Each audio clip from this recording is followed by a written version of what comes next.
Hi, I'm Mike Sheridan, bankruptcy lawyer with Atlas Law Firm.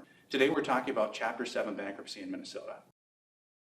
Is it harder to qualify for a Chapter 7 bankruptcy than the other chapters?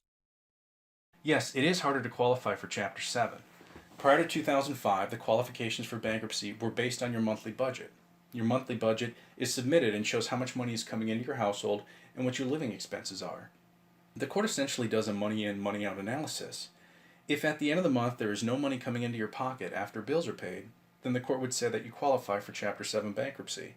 If after your monthly expenses the budget shows that you had a $400 amount or something similar left over, then the court would say you really don't qualify for a Chapter 7 because you still have some disposable income after you've paid all of your monthly expenses. You would then have to file for a Chapter 13 repayment plan. In 2005, Congress amended the Bankruptcy Code and added new requirements. One of the main features of this amendment was what is called the means test.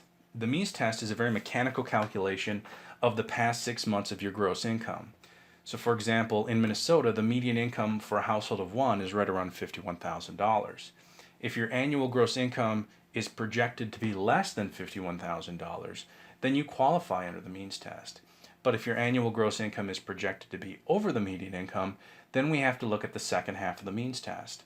In the second half of the means test, what we're doing is netting out monthly expenses to determine if you have the means to do a Chapter 13 payment plan.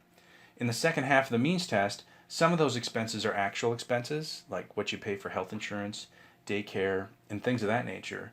But a lot of those expense numbers are standardized expenses. Those standardized numbers come from the IRS based on what the IRS says a household of your size in your geographic location spends on things like utilities, food, clothing. If you do not have disposable income, but under the means test, the standardized expenses net out and calculate that you should have disposable income, then you would not qualify for a Chapter 7.